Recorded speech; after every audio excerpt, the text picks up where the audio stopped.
پاک نے فرمایا حلال، تو حلال و طیب رزق سے کیا مراد ہے؟ تفسیر صراط الجنان میں لکھا ہے حلال و طیب سے مراد وہ چیزیں جو بذات خود بھی حلال، جیسے بکرے کا گوشت، سبزی، دال وغیرہ، اور ہمیں حاصل بھی جائز ذریعے سے ہو، یعنی چوری، رشوت، ڈکیتی وغیرہ کے ذریعے سے نہ ہو، رزق بھی حلال ہو اور اس کا حصول بھی حلال طریقے سے ہوا ہو۔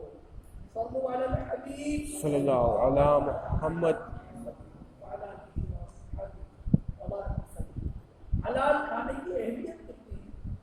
حضرت یحییٰ بن معاذ رحمۃ اللہ علیہ فرماتے ہیں فرما برداری اللہ پاک کے خزانوں میں چھپی ہے۔ اللہ بڑی یوں کہیے کہ خزانے والی باتیں بیان کریں، انمول بات۔ کیا فرماتے کہ حضرت یحییٰ بن معاذ رحمۃ اللہ علیہ فرما برداری اللہ پاک کے خزانوں میں چھپی ہوئی ہے، دعا اس کی چابی ہے، اس خزانے کی چابی کیا ہے؟ دعا۔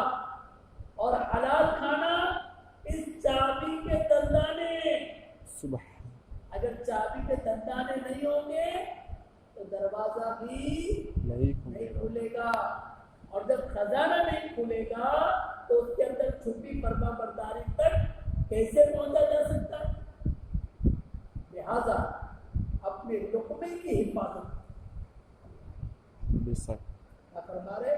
اپنے لقمے کی بھائیو، اپنے لقمے کی حفاظت کرو اور اپنے کھانے کو پاکیزہ بناؤ، تاکہ جب تمہیں موت آئے تو برے اعمال کی سیاہی کی جگہ نیک اعمال کا نور تمہارے سامنے ظاہر ہو، اور اپنے اعضاء کو حرام کھانے کی گناہ سے روکو، تاکہ یہ ہمیشہ رہنے والی نعمتوں سے لذت پا سکے۔ اللہ پاک فرماتا ہے کلوا واشربوا ہنیئا بما اسلفتم فی الایام الخالیہ۔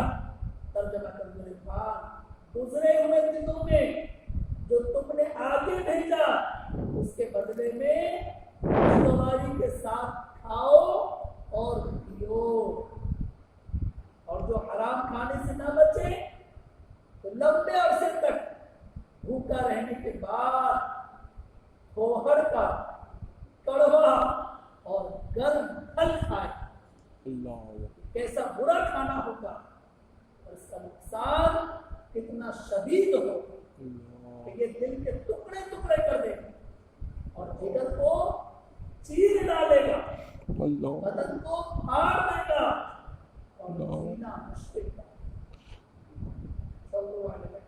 صلی اللہ علیہ محمد صلی اللہ علیہ وسلم۔ اے عاشقان رسول، معلوم ہوا حرام کھانے کی بڑی نعمت ہے اور حلال کھانے کی بڑی برکت ہے۔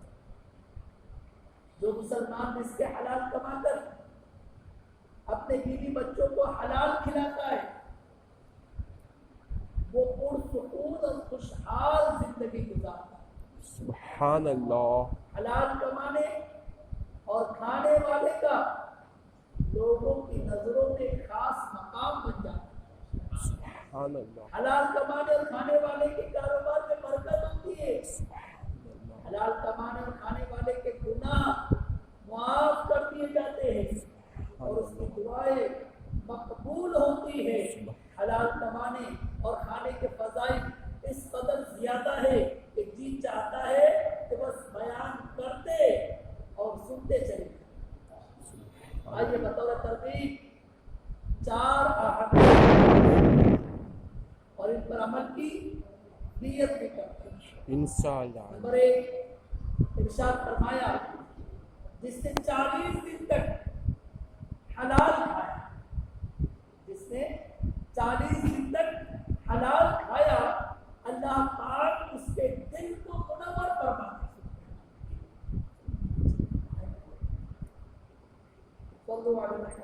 صلی اللہ علیہ محمد صلی اللہ علیہ وسلم.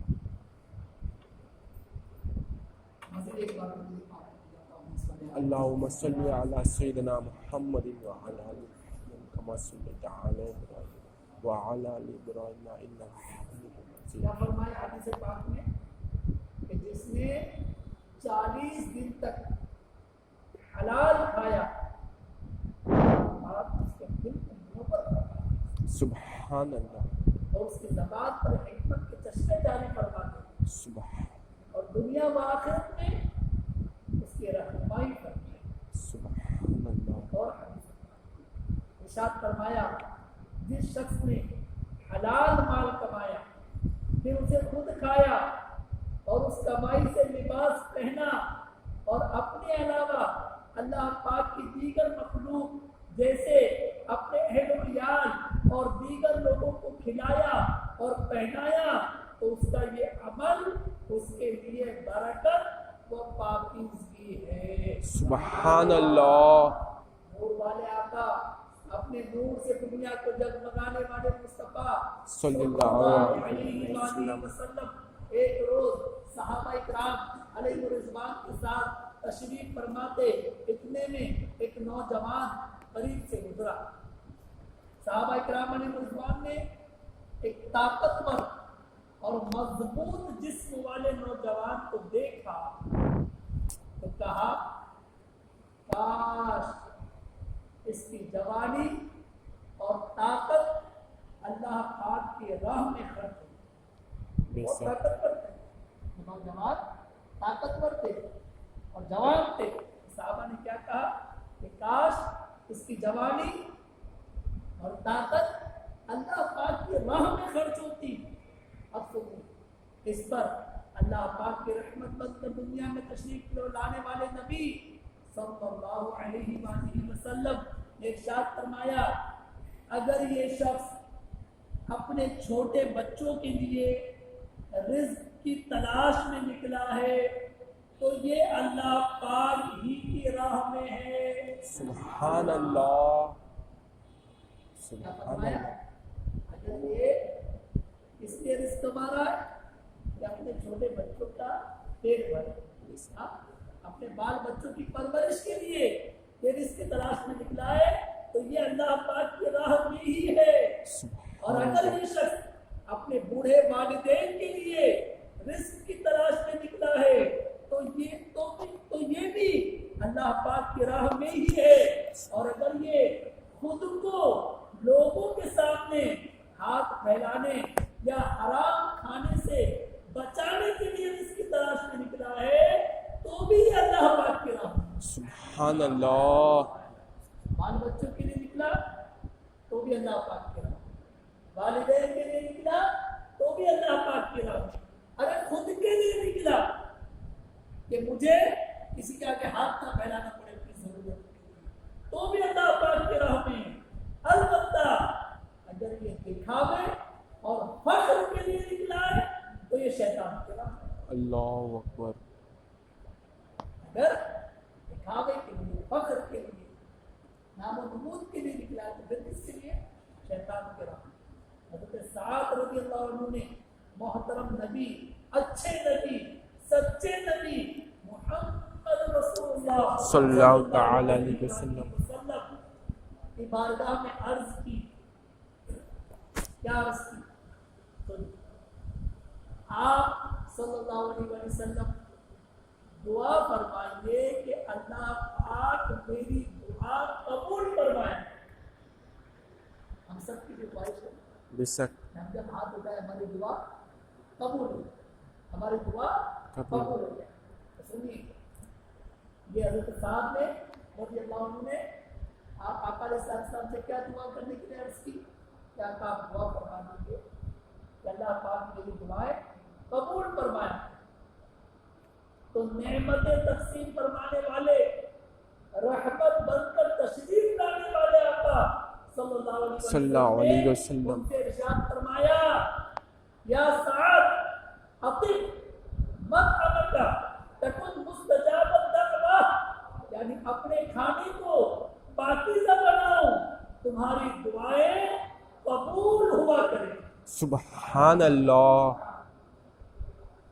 دعا کیا کرنے کے لیے کہا تھا انہوں نے؟ کہ یہ دعا کیجیے کہ میری دعائیں قبول ہو جائے گی. نسخہ کیا ارشاد فرمایا؟ اپنے رزق کو پاک کرنا، اپنے کھانے کو پاکی سے، ہماری دعائیں قبول ہو جائیں. میرے پیارے پیارے اسلام بھائیوں، آپ نے سنا کہ اللہ پاک نے حلال کھانے میں کیسے برکتیں رکھی. حلال کھانے کی برکت سے بندے کا دل نور سے معمور ہو جاتا ہے. سبحان حلال اللہ. کھانے کی برکت سے زبان سے حکمت کے چشمے جاری ہو جاتے ہیں. یہ بھی معلوم ہوا اپنے بال بچوں، بوڑھے والدین کی خاطر رزق کی تلاش میں نکلنے والا راہ خدا میں ہوتا ہے. بے شک. ذرا غور کریں، حلال کھانے اور کمانے والوں کو کس قدر فضائل و برکات حاصل ہوتے ہیں. مگر افسوس بعض لوگ نفس و شیطان کے ہاتھوں کھلونا بن کر روزی کے حلال و پاکیزہ اور آسان ذرائع میسر ہونے کے باوجود خواہ مخواہ حرام ذرائع اختیار کر کے حرام کھا کر یا حرام کھلا کر اپنے لیے جہنم میں جانے کا سامان. اللہ اکبر. حلال روزی کمانے، کھانے، حرام اور شک و شبے والی چیزوں سے بچنے کے معاملے میں اللہ پاک کے نیک بندوں کا کردار تعریف کے قابل ہوتا ہے.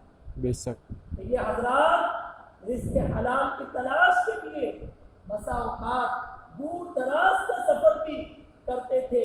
نیز پرائی چیز کو مال غنیمت سمجھ کر مال مفت دل بے رحم کی طرح ہڑپ کرنے والے نہ تھے، بلکہ بہت ہی محتاط تبلیغ.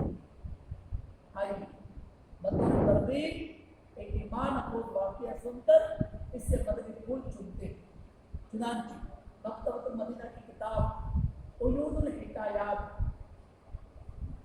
حصہ اول پیج 223 اور 224 پر لکھا ہے کہ حضرت ابراہیم بن ادہم رحمۃ اللہ علیہ فرماتے ہیں میں ایک مرتبہ اس کے حلال کمانے کے لیے ترسوس نامی شہر کی طرف روانہ ہوا. جب میں وہاں پہنچا تو ایک شخص میرے پاس آیا اور مجھ سے کہنے لگا مجھے اپنے انگوروں کے باغ کی دیکھ بھال کرنے کے لیے ایک باغ کی حفاظت کرنے والے کی ضرورت ہے، یعنی ایک مالی کی ضرورت ہے. کیا تم مزدوری پر میرے باغ کی نگرانی کرو گے؟ مجھے ایک آدمی چاہیے جو میرے باغ کی رکھوالی کرے، تو تم یہ کام کرو گے؟ آپ فرماتے ہیں ہاں. چنانچہ میں اس شخص کے ساتھ چلا گیا اور خوب محنت و لگن سے اس کے باغ میں کام کرتا رہا. ایک دن وہی باغ کا مالک اپنے کچھ دوستوں کے ساتھ باغ میں آیا اور آ کر مجھے بلا کر کہا ہمارے لیے بہترین قسم کے میٹھے انگور توڑ کر لاؤ. یہ سن کر میں نے کافی مقدار میں انگور لا کر اس کے سامنے رکھ دیے. مالک نے جب انگور کا دانہ کھایا تو وہ کھٹا نکلا. اس نے مجھ سے کہا اے باغ کی دیکھ بھال کرنے والے، تجھ پر افسوس ہے، تو اتنے دنوں سے اس باغ میں کام کر رہا ہے اور ابھی تک تجھے کھٹے اور میٹھے انگوروں کی پہچان نہ ہو سکی، حالانکہ تم یہاں سے دن رات خوب انگور کھاتا ہوگا، مجھے پتا ہوگا کہ کون سے انگور کھٹے کون سے میٹھے. اللہ. حضرت ابراہیم بن ادہم رحمۃ اللہ علیہ فرماتے ہیں میں نے باغ کے مالک سے کہا اللہ پاک کی قسم میں نے آج تک تمہارے اس باغ سے انگور کا ایک دانہ بھی نہیں کھایا. سبحان اللہ. کیونکہ میں تو صرف باغ کی دیکھ بھال کرنے کے لیے آیا ہوں، جبھی تو مجھے کھٹے اور میٹھے انگوروں کی پہچان نہیں ہو سکی. اس طرح باغ کا مالک اپنے دوستوں سے کہنے لگا کیا اس سے بھی زیادہ کوئی عجیب بات ہو سکتی ہے کہ ایک شخص کافی عرصے تک اتنی ایمانداری سے باغ میں رہے کہ وہاں سے ایک دانہ بھی نہ کھائے. یہ شخص کو ابراہیم بن ادہم کی طرح پرہیزگار معلوم ہوتا ہے. اس باغ والے کو معلوم نہ تھا کہ یہی حضرت ابراہیم بن ادہم ہے. حضرت ابراہیم بن ادہم رحمۃ اللہ علیہ فرماتے ہیں پھر میں اپنے کام میں لگ گیا اور باغ کا مالک وہاں سے رخصت ہو گیا. اے عاشقان رسول، اے دعوت اسلامی کے تمام سمندر اجتماع میں تو سننے، سیکھنے، عمل کا جذبہ حاصل کرنے کی اچھی اچھی نیتوں کے ساتھ آنے والے میرے اسلامی بھائیوں، حضرت ابراہیم بن ادہم رحمۃ اللہ علیہ کی حلال کھانے کی کوشش، ایمانداری اور پرہیزگاری مرحبا.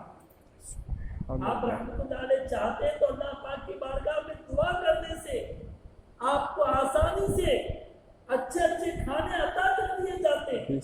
اگر آپ رحمۃ اللہ علیہ جانتے تھے کہ محنت میں عظمت ہے، آپ رحمۃ اللہ علیہ کی امانت داری اور پرہیزگاری کا عالم بھی دلانا تھا.